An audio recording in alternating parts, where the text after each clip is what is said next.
రైతు సోదరులందరికీ నా నమస్కారం. చాలా రోజుల తర్వాత రైతులకు ఉపయోగపడేటటువంటి ఒక వీడియో తీద్దామని అనుకున్నాను. అయితే వ్యవసాయానికి అనుబంధంగా మనం డైరీ ఫార్మ్స్ కానీ కోళ్ళ పెంపకం కానీ చేపట్టచ్చు.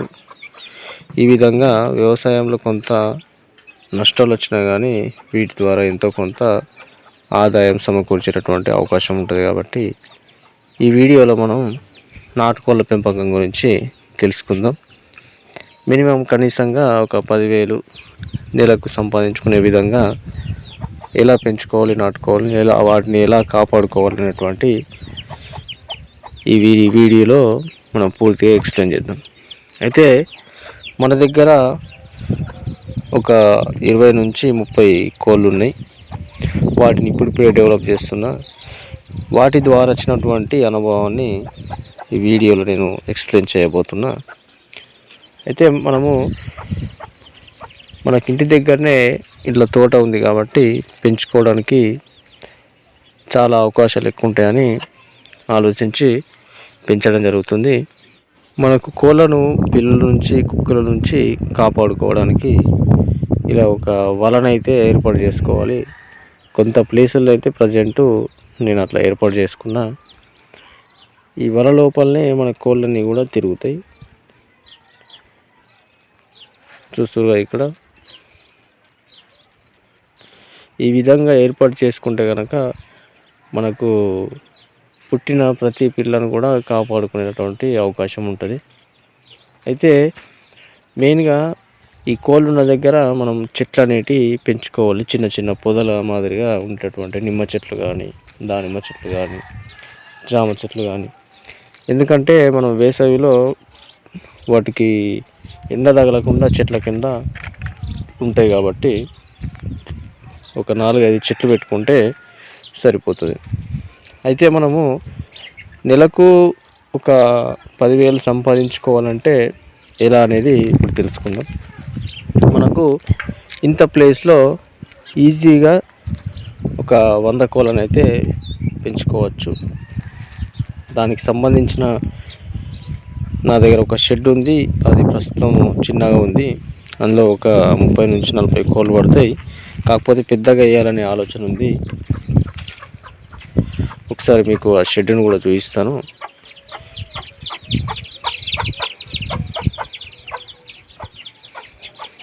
ఇదే మనం ప్రస్తుతం వేస్తున్నటువంటి కోళ్ళు ఉండేటటువంటి షెడ్.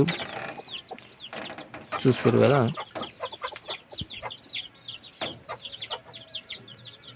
అక్కడ మనకు 2 కోళ్ళు పొదుగుతున్నాయి ఆల్రెడీ.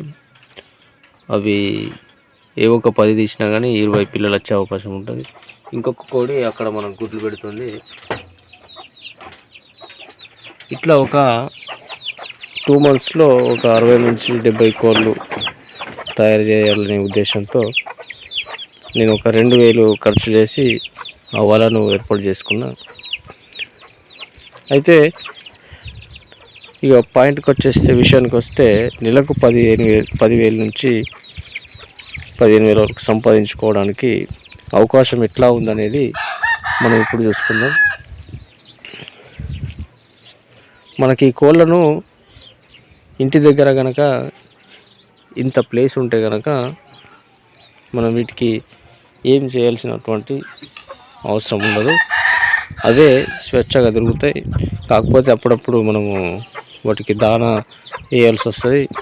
ఎక్కువగా దొరకదు కాబట్టి రోజుల తరబడి మనకు ఆహారం అనేది సేకరించుకోవడానికి వీలుండదు. కాబట్టి వాటికి ఎంతో కొంత దానా అనేది వేయాల్సి వస్తుంది. అయితే మార్కెట్లోకి వస్తే ఇప్పుడు ఒక కోడి పుంజ అయితే 800 నుంచి 900కు అమ్ముడుపోతుంది.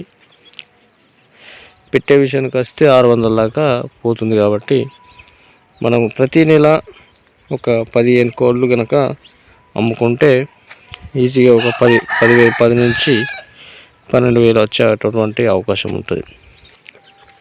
అయితే పెంచుకునే విధానం ఎట్లా ఉండాలంటే మనకు పెరిగిన కోళ్ళు ఏవైతే ఉంటాయో వాటిని మార్కెటింగ్ చేసుకోవాలి. దగ్గర ఉన్నటువంటి దాబాల్లో కానీ లేకపోతే పండగలకు వచ్చినప్పుడు ఎవరికైనా కోళ్ళు అవసరం ఉంటుంది కాబట్టి అటువంటి వాళ్ళు వచ్చి వాళ్ళే తీసుకెళ్తారు కాబట్టి మనం ఆ విధంగా మార్కెట్ చేసుకోవాలి. సోషల్ మీడియాలో కానీ వాట్సాప్ స్టేటస్ రూపంలో కానీ పెట్టుకుంటే 10 మందికి తెలుస్తాయి కాబట్టి వీళ్ళ దగ్గర కోళ్ళు ఉంటాయని తెలుసుకొని వాళ్ళు వచ్చే అవకాశం ఉంటుంది. మనము ఎదిగిన కోళ్ళను మన దగ్గర ఉంచుకోవద్దు, ఎందుకంటే వాటి ప్లేస్లో ఇంకా పెరిగే కోళ్ళు పెరుగుతూ ఉంటాయి కాబట్టి అటువంటి వాటిని వెంటనే మనం అమ్మేయాలి. ఆ విధంగా నెలకు ఒక 10 నుంచి 15 కోళ్ళు అమ్మితే ఒక కోడికి 800, 700, కనీసం 600 పట్టుకున్నా కానీ మనకు ఒక 9,000 రూపాయలు వస్తాయన్నమాట. దీనికి ప్రత్యేకంగా శ్రద్ధ పెట్టాల్సినటువంటి అవసరం ఏమి ఉండదు.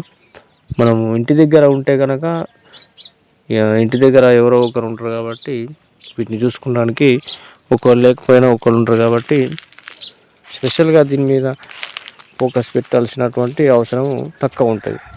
మేము మార్నింగ్ వదిలేస్తే వాటికి అవే తిరుగుతాయి, సాయంత్రము అది డోర్ ఓపెన్ చేస్తే అవే లోపలికి వెళ్ళగానే డోర్ క్లోజ్ చేయడం జరుగుతుంది. అట్లా డే మొత్తం మనం వేరే పని చేసుకున్నా కానీ ఆటోమేటిక్గా కోళ్ళు అనేటివి పెరుగుతాయి. పెరిగిన వీటిని మనము మార్కెటింగ్ చేసుకోవాలా. చిన్నపిల్లల్ని జాగ్రత్తగా కాపాడుకుంటే కనుక మన కోళ్ళు అనేది ఇంకా ఎక్కువ సంఖ్యలో పెరగడం జరుగుతుంది అన్నమాట. ఇది మన వీడియోలో కొంతమందికి ఉపయోగపడుతున్న ఉద్దేశంతో తీయడం జరిగింది. మళ్ళీ నెక్స్ట్ కోళ్ళు పెరిగిన తర్వాత ఒక 100 కోళ్ళు, ఒక 100 నాటుకోళ్ళు అయిన తర్వాత మరొక వీడియో తీస్తా. అప్పుడు నా అనుభవం ఎట్లా ఉంటుందో అప్పుడు మళ్ళీ ఒకసారి మీకు వివరించే ప్రయత్నం చేస్తా. Okay friends, bye.